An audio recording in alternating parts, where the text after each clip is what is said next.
Once again, greetings from Midnight Outcry to all. Today's episode features 10 authentic, eerie stories about haunted Appalachian cottages. Each story will pull you deeper into the shadows of the Appalachian wilderness. Before we begin, please consider subscribing. Don't forget to like and share it with your friends. Tell me where you're watching. Thank you very much, everyone. Now let's begin. Over the weekend, I was tasked with inspecting an old county maintenance cottage in the Appalachian woods. It sounded boring, to be honest. My checklist was so easy that it barely qualified as work. After updating the inventory ledger and inspecting the windows, doors, and roof, return the key by Monday. The cabin was identified as Unit 7 idle on a scruffy map, an abandoned service road with a tiny blue dot on it. No one touched it for years. It only existed now because it hadn't yet imploded.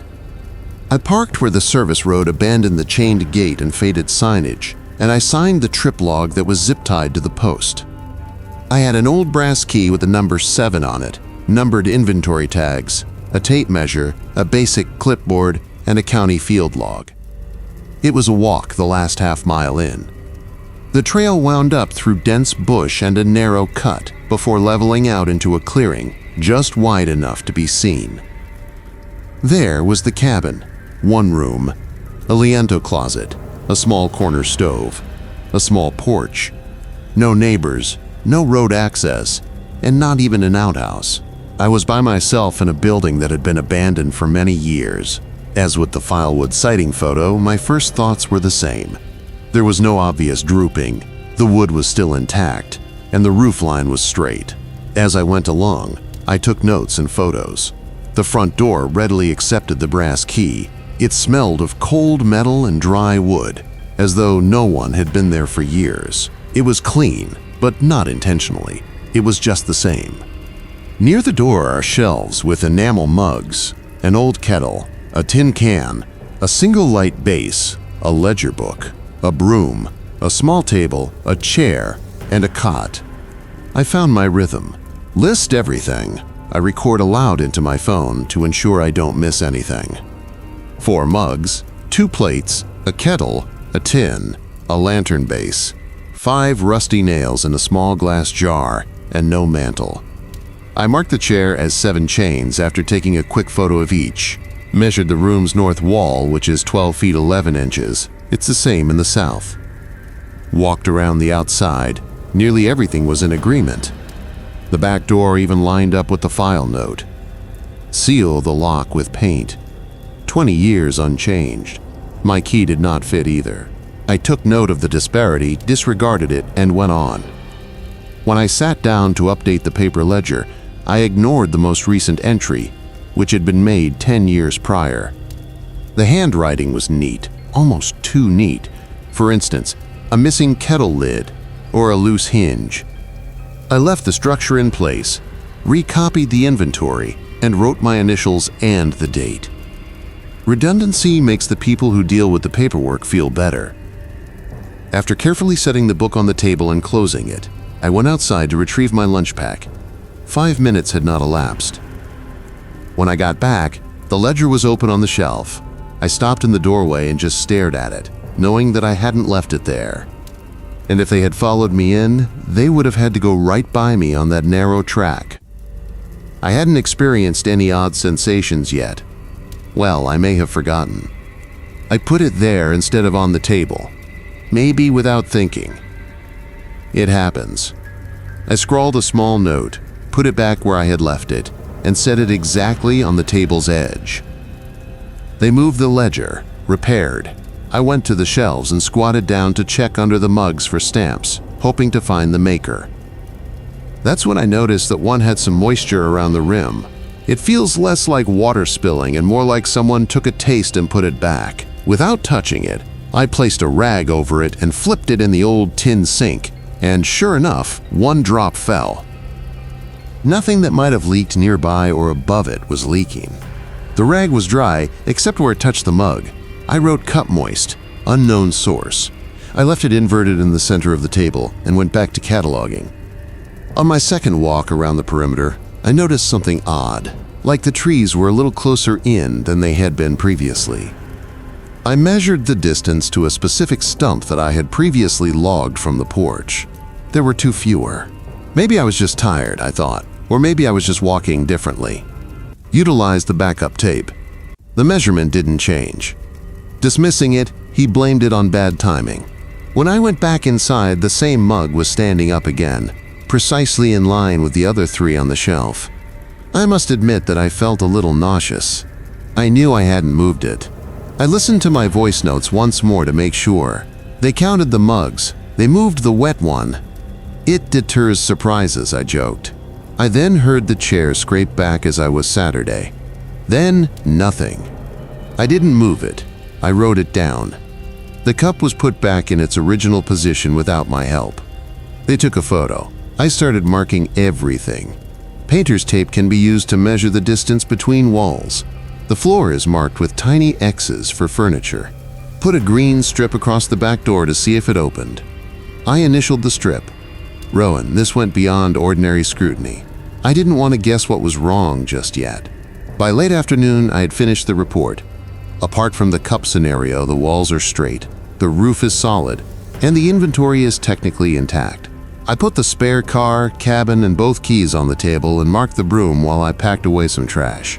I glanced over my shoulder and saw 2 identical brass cabin keys sitting there. Both scratches have a 7 stamp on them. I only had one. I tested both. They produced something.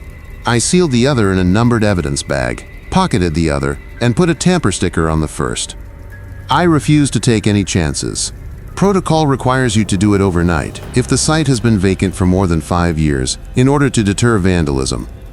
It felt like the least of my problems at this point. I looked at the paper log since I couldn't get through on the phone.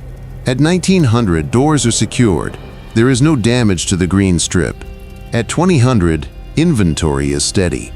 2100, I have 1 key with me and 1 bagged. The height of the north wall is 13 feet. South remains at 2201. Verified once more. The same is true. Mark it with a N13E on the wall. I drew new lines around the table, chair legs, and feet with a pencil. I put the sealed key bag under the table and took some photos. I wrapped a rubber band around the ledger and my clipboard to see if anything had changed. Then I went outside for another walk. When I got back, my pen was underneath the inverted clipboard, but the elastic band was still there. That was not how it could have fallen. Something had to lift it. Took additional photos. I recorded everything. I was positive that I had placed the key bag under the table, but it had returned to the table at 2 a.m., still sealed.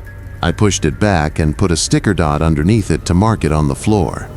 The green strip on the back door was ripped cleanly along one side, but not down the middle.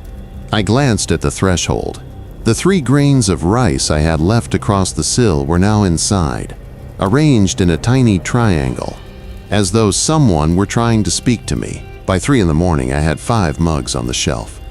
I started with 4. Although the new one matched flawlessly, it had a tiny scratch on the rim. I put a dot sticker on it and wrote 5 on the handle. I took a dozen photos. I traced the rim in the ledger like a stamp. After that, I taped the book shut and set it on the table. I glanced at the front door. The brass above the keyhole was lightly scratched where none had previously been. 4 a.m. An 11th floor dot appeared between dot 10 and the rear entrance. The handwriting and spacing are identical. I hadn't written it down. Between 1.1 and 1.1 feet in length, but the south wall stayed at 12,201. The room was stretching, but not outwardly. I walked the route one last time before dawn. It was still a long way to the gate. The clearing felt normal again, but there was new text on the ledger page with the mug tracing. The number of mugs has been changed to 5. Even though I hadn't written it, my initials and handwriting made it appear as though I had. I wasted no more time. I followed the book's exit checklist, bagged every key, replaced every mug, took off the tape, and erased my floor marks. I wrote a final sentence in block letters inside the ledger. The examination is finished. The site is not compatible with static inventory. The binder's Section 8 is vacating. It printed my name, no signature. As I opened the door to leave, I noticed a faint, scored line on the threshold that appeared to have been scribed together with one on the interior floor. The door was shut. I hadn't done that, snapped a photo and walked away. A key count at the gate was requested on the exit slip. I took a moment to recalculate. There are 2 keys in a bag. There was nothing in my pocket. I manually entered all of the times, dates, and distances in a comprehensive raw log before I left the site, attached the slip to the log, and got into the car. I drove straight to the station. Went on. I left everything, including keys, photo prints, and ledger notes, at the front desk. I wrote the incident number on the form and handed it over. Then I removed the other brass key from my jacket pocket and set it on the counter. I signed the handoff and walked out. Marcellus had been talking about that cabin for months. It was sufficient for me to remember, albeit not always. Sometimes he would just ask, "You know where we could go?" and raise his eyebrows as if it were obvious, when we were tired or didn't know how to spend a long weekend. The cottage was his secret little retreat deep in the Appalachians, so remote that even satellite maps couldn't confirm the road's authenticity. He made it seem as though it had disappeared from the world. Not even the distant hum of a freeway. No reception. No neighbors. Silence. Trees. Trees. The place where he had stayed years earlier, he said, was the most peaceful place he had ever been. Asserted that instead of sleeping, he sank into the silence. That sounded nice, to be honest. I wanted to know, but perhaps it was too good to be true. The place wasn't his, technically. It belonged to someone he knew from work, but he never really explained why.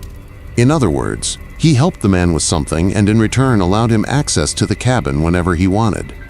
He shrugged as though it were nothing when I once asked him directly what the favor was and what kind of work they were doing in the middle of nowhere. It was a long time ago, he said. It doesn't matter now. Since the leaves are starting to change but haven't fallen yet, early October is the best time of year for us to travel. I thought the surroundings would make up for the place's poor quality. The drive was easy for the first few miles. It's the kind of rolling hills you never see again until you're back on level ground. But as we drove on, the landscape got closer. Towns disappeared. The gas stations are turned into boarded-up stores. Even the number of houses gradually decreased until we drove for 20 to 30 minutes without seeing another building. Then the seemingly amicable road ended. It turned into a single-lane dirt track with gullies on either side. No shoulder, no guardrails. As it twisted up and down steep grades, the engine whined. I started to lean forward in my seat as if my weight might help the car climb the next slope. The tires stirred up rocks that sounded like they were pinging straight from the gas tank.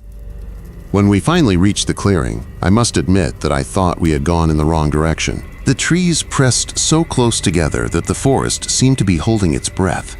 The cabin sat low to the ground, was big, and was crooked. Its roof sagged just enough to catch your eye. The wood was cracked and discolored, and the nails were dripping stains that looked like they had been there for decades. Slanting slightly away from the building, it looked like a chimney trying to get out. Inside, it was heavier. Not in the sense of being physically heavier, for example. The air was thick. The front door opened into a spacious room with a stone fireplace and 2 chairs of the type of wood that splinters your skin just by looking at it. A table was leaning against the wall near a tiny, dirty window. There was a small back room with 1 cot and a ladder leading to a small loft above. There was no electricity, no outlets, no lights. There was an old oil lamp on the table and whatever light you could get in through the filthy windows. A wood stove stood in one corner, its seams rusting until they seemed to be melting into the floor. Marcellus seemed utterly unconcerned. He put his bag down and started stacking kindling as though it were just another weekend outing. I went about taking it all in, trying to decide if I liked it or not. The floor groaned with each step, but it wasn't the usual creak of an old house. Instead, it sounded more like the planks were adjusting to me. I felt like I was being watched in the most bizarre, subtle way.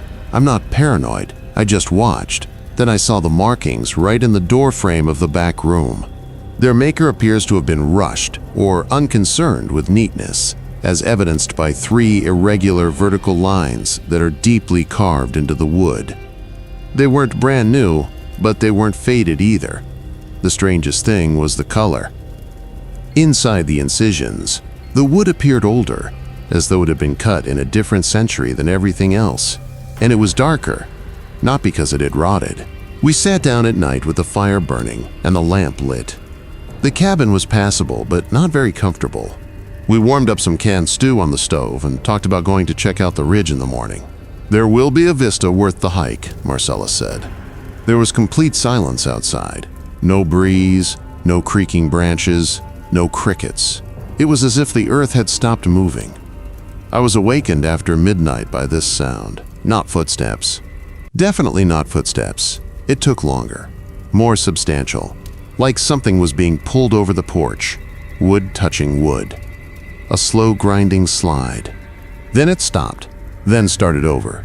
Then it stopped right in front of the door. I didn't move, did not sit up. I simply looked over and saw Marcellus. He was still unconscious, and his breathing was even. I lay still and listened. The sound didn't come back, but I never heard it leave.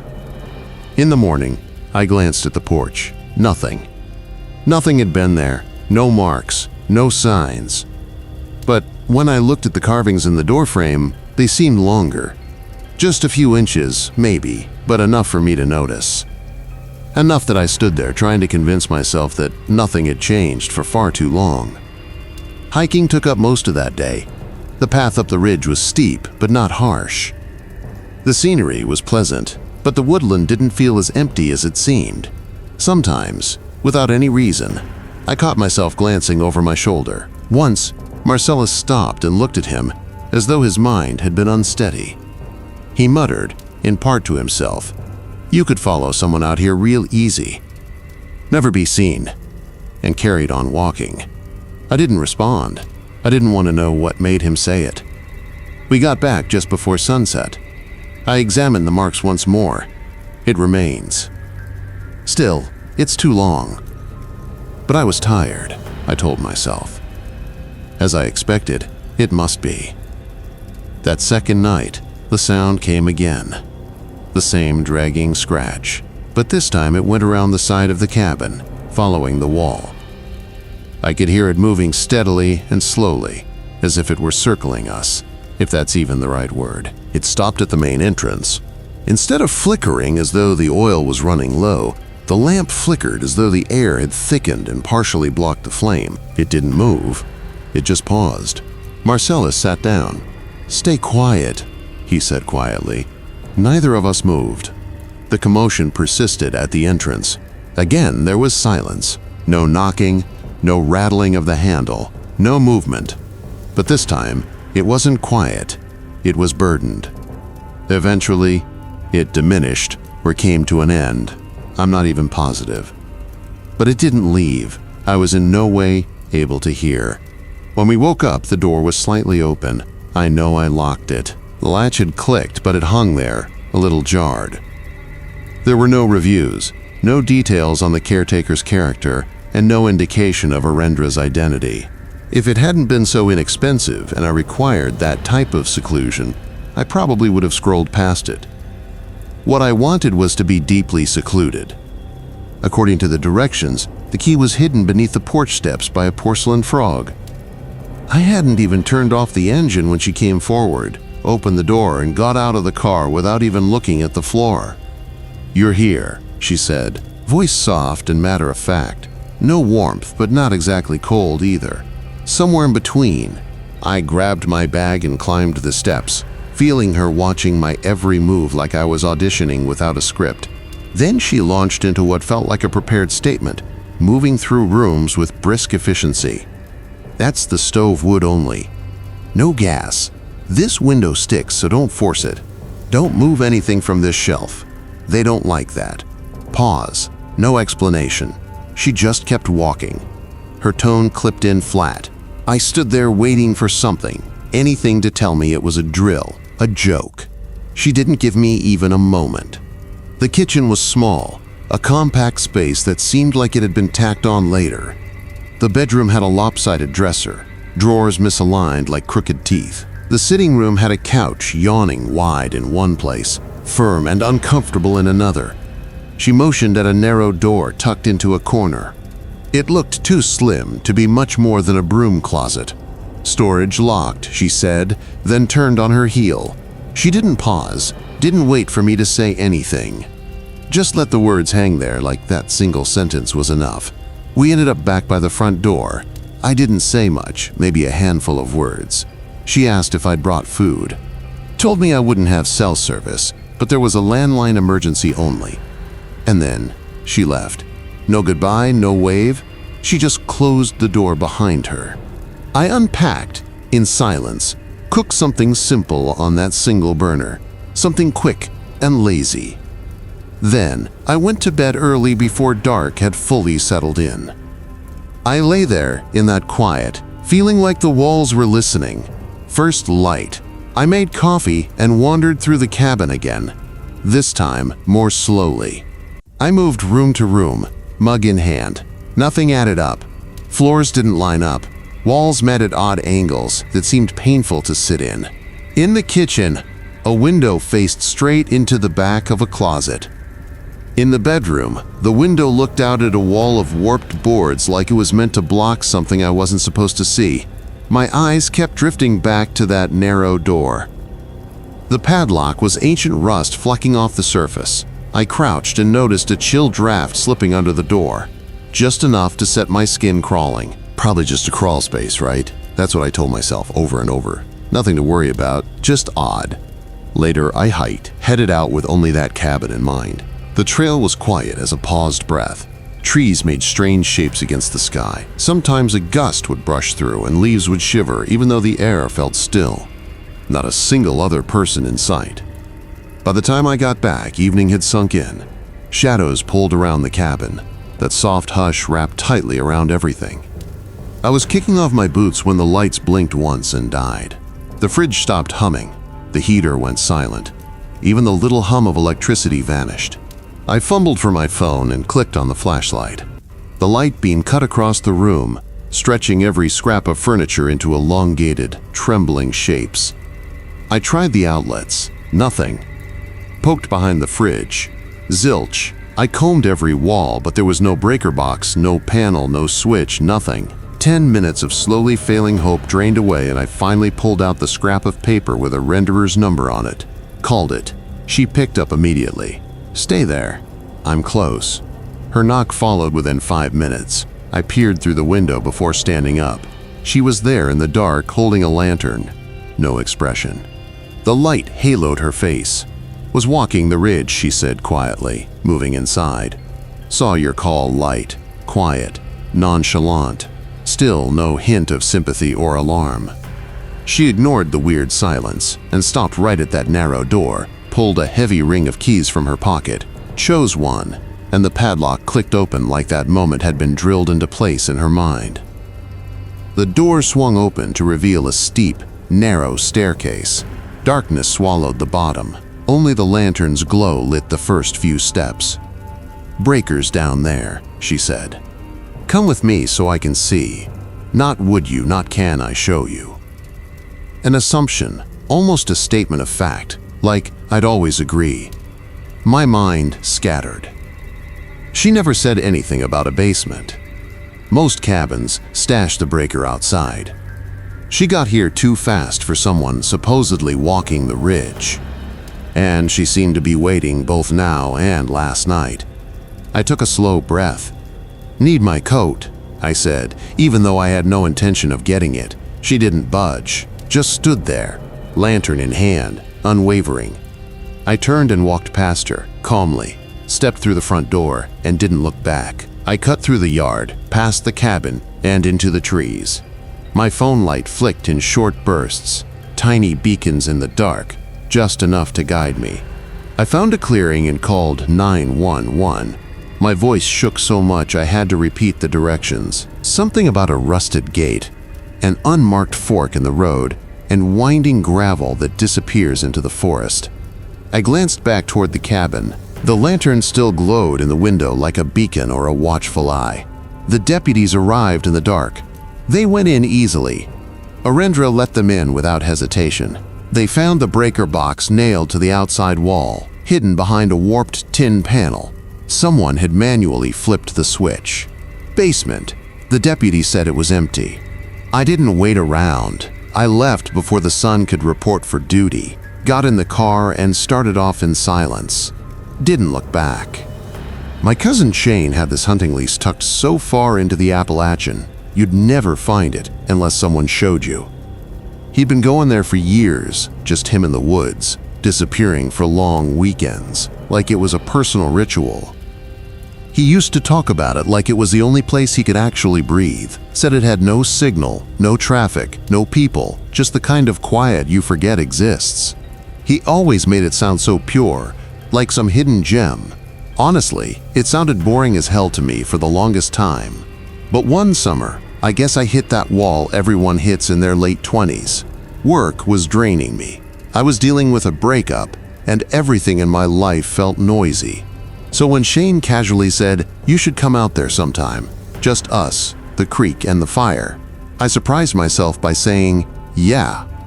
He seemed genuinely excited about it, told me to bring whatever gear I had, but not to worry, he'd handle the essentials. Fishing poles, coolers, firewood. He made it sound easy, like it was going to be a nice, simple, unplugged weekend. I figured, how bad could it be? The drive started out just fine. Interstate for a while, nothing complicated. Then smaller roads, and then smaller than those.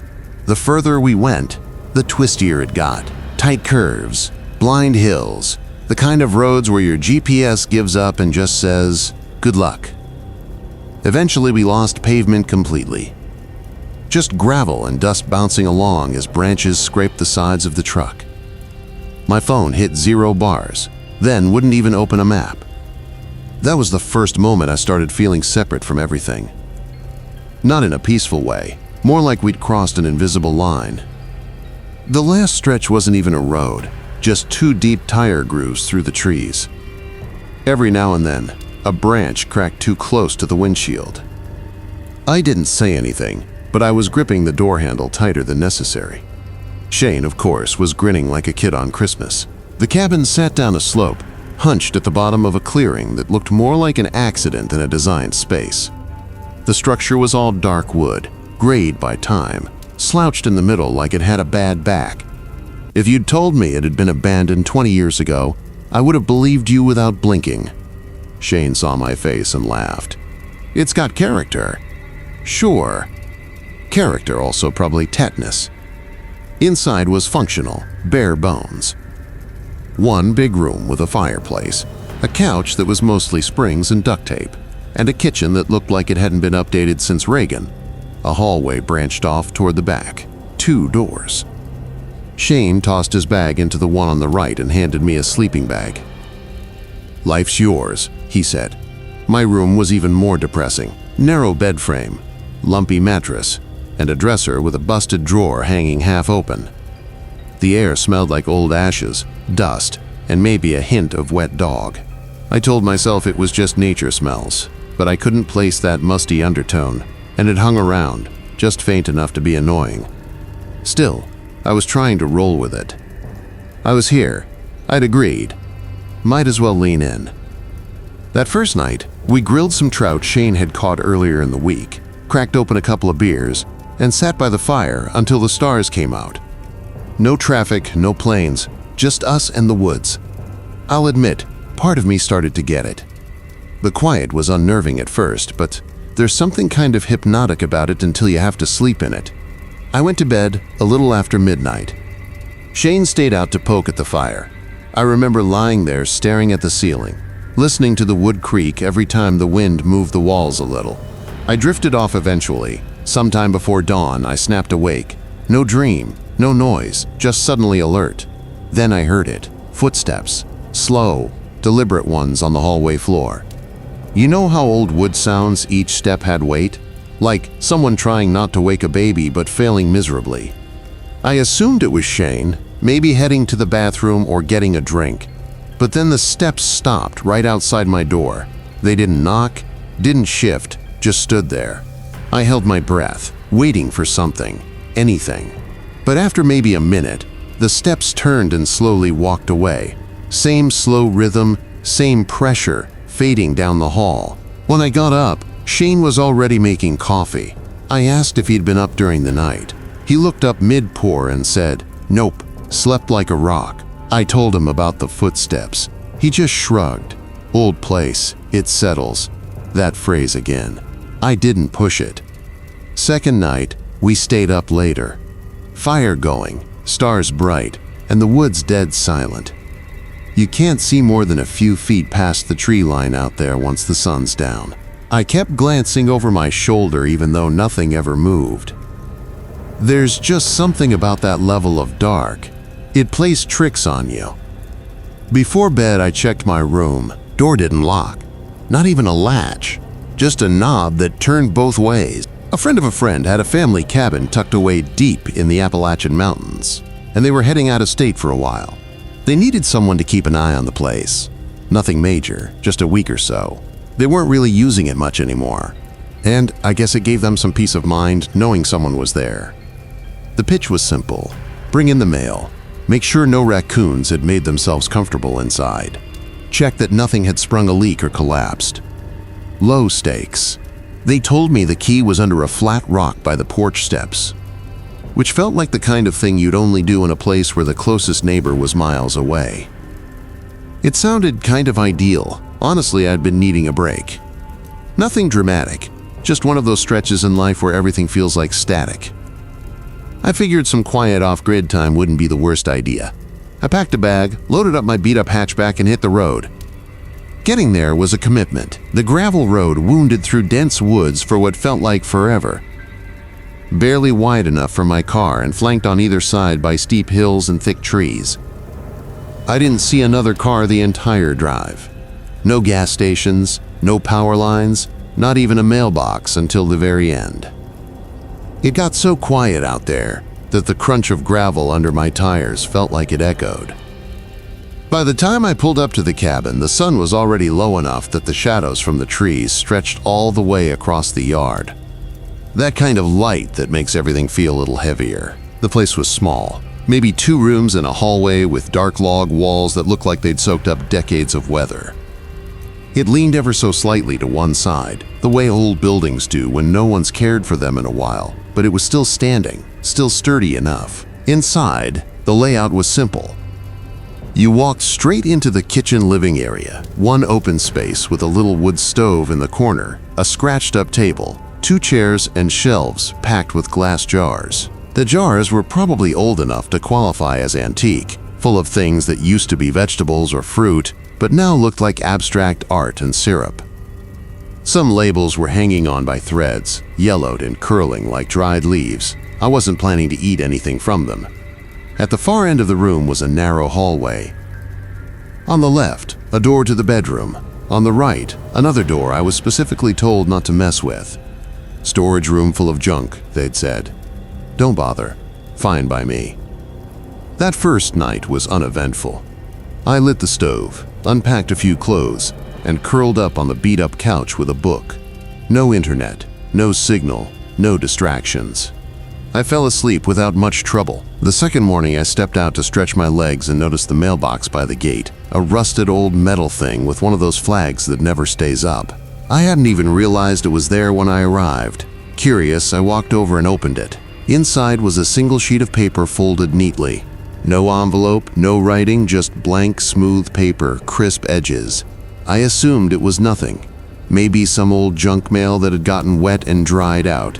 I brought it inside and tossed it in the kitchen trash without thinking twice. The third morning, another one. Same paper, same fold lines, still blank. I set it on the table mostly because it was too weird to throw away twice in a row. No envelope again. No address, no stamp, just clean, untouched paper in a mailbox no one should be using. By the fourth morning, I had 3 of them lined up on the table like I was trying to spot a pattern. Fold lines, identical paper, too pristine for something left out in an unsealed box in the middle of the woods. I even checked the inside of the mailbox.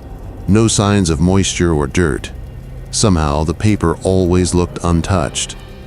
That night, around 2 a.m., I woke up to a knock. It was sharp and deliberate, coming from the back wall near the hallway. Just one knock. Nothing else. Not repeated. Not loud. Just specific. I sat up in bed and held my breath, listening. I didn't hear footsteps or rustling, no wind, no branches against the siding, just silence. After a while, I convinced myself it had to be a branch falling, or maybe a raccoon running into something. I stayed awake longer than I wanted to, waiting for another sound that never came. Day 5, another blank sheet. I walked outside, looked down the driveway, scanned the trees, the hills. Nothing. No footprints, no broken brush, no signs of movement. I was alone, as far as I could tell, completely alone. That afternoon, curiosity got the better of me, and I tried the storage room door. The knob turned, but only slightly. It was locked from the inside, which made no sense. I pressed my ear to the wood and held my breath. Silence. But I noticed something then, on the floorboards outside the door. Faint, half-circle, scrape marks. Like something heavy had been dragged in an arc, and not recently. The kind of wear that builds up over time. But the owners hadn't been there in months. That night the knocking came back earlier this time, just after dark. First on the back wall, then the left side. Then lower down, like someone or something had crouched closer to the ground. I didn't go to bed. I sat in the kitchen chair with my hand wrapped tight around the handle of a rusty hatchet I found next to the wood stove. I didn't blink much. I didn't look out the windows. I waited. Morning 6. I stepped outside, and sure enough, the 6-sheet was waiting, but this time it wasn't blank. 3 words written in faint pencil, like someone had been gripping it too lightly. Look behind you. I stood there, holding it, heart frozen. Every instinct in my body screamed to turn around, but I didn't. I couldn't, not right away. Instead, I forced myself to look at the cabin first. The front door was open. I hadn't left it that way. Hatchet still in hand, I stepped inside, slowly, scanning the room. Nothing had moved. The kitchen looked untouched. I walked toward the hallway. The storage room door was open. Everything inside me tensed. I don't know what I expected. Boxes, clutter, old furniture. But the room was bare, completely empty. The walls were gouged, deep scratches carved across the logs in wild, desperate patterns, like someone had tried to claw their way out or in. And the floor. The floor was littered with little piles of folded paper. Neat, methodical, the same kind I'd been finding in the mailbox. I backed out fast. Didn't check my bag. Didn't turn off the stove. I just grabbed it, got in the car, and drove. Tires slipping on gravel. Back bumper clipping something I didn't stop to look at. A couple miles down the mountain, my phone buzzed back to life. Texts and missed calls started coming through all at once from the cabin's owners. Days worth. They asked if I'd gotten the warning their neighbor had left for me. They'd sent someone up the trail to deliver it after they realized they hadn't told me everything, but I never saw anyone, and they never said what the warning actually was. Kaylin was the only name my grandparents ever gave me. No middle name, no family surname revival, no nod to an ancestor, just Kaylin. I used to think it was kind of plain, but around Pineville it stood out just fine. Everyone knew me, or at least they thought they did. Most of the folks I grew up with got out as soon as they could. They scattered to places with stoplights and sushi and gyms that didn't double as laundromats. I stayed, not for any noble reason. I wasn't chasing some poetic connection to the land. I just never left. And over time, I became the one people called when something needed doing out past where the roads turned bad. That's probably why Dad rang me after the storm hit. We'd had one of those hard Appalachian storms, the kind that knocks trees across highways and takes out power in 3 counties. He said he was worried about the old family cabin. Told me the roof might have taken damage. Maybe a tree came down. Maybe someone took advantage of the storm and broke in. His voice sounded casual, but I could hear that quiet urgency under it. That thing dads do when they don't want to admit they're worried. I knew what cabin he meant. Everyone in the family did, even if they hadn't been up there in years. It's sat about halfway up Harker's Ridge where the slope starts to turn cruel and the switchbacks feel like they're stacked on top of each other. Not a place you'd expect anyone to build. But my great-uncle had done it anyway, back in the 52nd. 2 rooms, no plumbing, just a wood stove and a spring a few hundred yards downhill. We used to go up there every fall when I was a kid. Hunting trips, long weekends, those weird father-son bonding attempts that mostly involved silence and sandwiches. Uncle Terry was the last one who used it regularly. After Aunt Lena passed, he stopped going. Just stopped. Left the place fully stocked like he meant to come back, but couldn't face it. That was over a decade ago. Dad told me to just check it out. Make sure the roof's still up and nobody's moved in. I told him I'd go Friday morning and be back that night. Still, I packed for an overnight, not because I expected trouble, but the ridge had its own logic. Things took longer up there. Roads washed out, trees blocked trails. Time stretched. I left before sunrise, tossing a sleeping bag, a thermos of gas station coffee, and a couple cans of chili into the truck. My flashlight, crowbar, and first aid kit lived under the seat anyway. It was foggy, thick in a way that made headlights useless. The pavement ended faster than I remembered, and once I hit the dirt track, it was clear no one had driven it in months. The ruts had gone soft from rain, and tree branches reached lower than they used to, brushing the sides of the truck with a sound like whispers through cotton. By the time I lost cell signal, I was already deep enough that turning around didn't make much sense. There's something weird about driving alone through places that used to feel familiar, but have changed just enough to make you doubt your memory. The curve of the road was too sharp. A tree that should have been on the right now loomed on the left. Nothing huge, but just off, like the land had shifted in my absence. The last mile up to the cabin is brutal, even on a good day. It's basically a steep cut through rock and loose soil, with enough incline to make the truck groan. I had to inch it up in first gear, hugging the inside edge of the road and trying not to think about what would happen if I slid. When I finally rolled into the clearing, the light was already starting to fade. The cabin was still there, sagging in places, leaning like it needed help standing but intact. The tin roof caught the last bit of sun, casting back this dull, dented glare. I sat there in the truck for a minute, engine idling, just watching. Everything was still, too. I killed the engine, grabbed my pack, and made my way up the porch steps. They groaned under me, same as always. That specific creak near the third board was still there, like an old dog grumbling in its sleep. The door stuck, but it always had. Took a good shoulder bump to get it open. Inside smelled like dust, stale wood, and that faint scent of burnt cedar that clings to old cabins. I dropped my gear on the cot and started walking through just out of habit. The main room was just how I remembered it. Stove in the corner, shelves lined with old cans and mystery tools, one table near the window. I touched the wood stove. It was cold, untouched. No signs anyone had lit it in a long time. The back bedroom was musty but fine. The cedar chest under the window was still shut. I didn't bother opening it. That thing hadn't been touched since before I was born. Everything seemed normal until I turned back toward the kitchen table. It was set for 2. I stopped cold. 2 plates, 2 forks, 2 mugs, all laid out, evenly spaced, like someone had taken their time with it. The dust was thick, but not enough to hide the careful placement.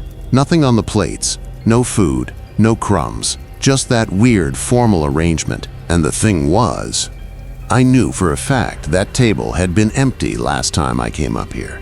I remembered helping Uncle Terry box up dishes. That table had been bare. I stood there for a while, not moving. I wanted to laugh. Honestly, some part of me hoped it was a prank. Or maybe I just forgotten. But something about it felt rehearsed, like I was walking into the middle of a scene I wasn't supposed to see. Eventually, I shook it off and decided to check the shed out back. It took a second to register that the padlock wasn't secured, just dangling from the latch like someone had meant to close it but got distracted. I pushed open the door and stepped in. The floor was a mess, old nails scattered across the boards, rusted tools knocked from the walls. The place looked like someone had searched it in a hurry, then stopped halfway through. That's when I noticed the footprints. 2 sets bare, one large, maybe a man's. The other smaller, almost dainty. Could have been a teenager or a petite woman. But barefoot in October, the air was cold enough that I could see my breath. And the weirdest part, they didn't lead out the door. They went toward the far wall to this narrow gap between the boards and stopped. I crouched down trying to see if there was a hole or maybe a tunnel dug under the wall. Nothing, just packed earth and frost-covered leaves. When I stepped outside again, I spotted the prints continuing into the woods. Just barely visible, but there. By then, the sun was gone. I made the call to stay the night. Driving back in the dark wasn't an option I liked. I made dinner instant noodles since I wasn't about to mess with the stove and ate with my back to the wall. Flashlight propped on a shelf. I didn't touch the other chair at the table, didn't sleep much either. It was close to midnight when I heard them. Footsteps slow, heavy boards creaking under weight, not pacing, not stumbling, just one deliberate step after another across the porch. They stopped right outside the front door. I held my breath, my fingers were clenched around the flashlight. Not that I was going to use it. Whoever was out there, if it was a person, they hadn't said anything. No knock, no calls for help. Then I heard it, a scrape, slow and steady, right along the siding, like fingertips or something harder dragging around the cabin toward the window. I didn't move. My eyes stayed locked on the ceiling. Counting seconds like that would help. The scrape paused near the back, right outside the bedroom. Then the back door rattled once softly, almost like a test. Then nothing. No retreating steps, just silence. I stayed that way for hours. Every time I started to relax, I'd hear the wind and flinch, convinced it was back. Eventually, gray light started to creep in through the cracks in the wall. I packed fast. No breakfast, no fire. I didn't even roll the sleeping bag, just crammed it into the back seat and slammed the door. As I stepped out onto the porch, I saw them. Fresh footprints in the frost, coming out of the woods, up the porch steps, stopping at the door, still sharp around the edges. No smudge, no melt. They hadn't been there the night before. I didn't go back to the shed. Didn't want to know if anything else had changed. I locked the door, climbed into the truck, and didn't let myself look in the mirrors until I hit pavement. Dad asked how it went when I got home. I told him the roof was fine. No signs of break-ins. All good.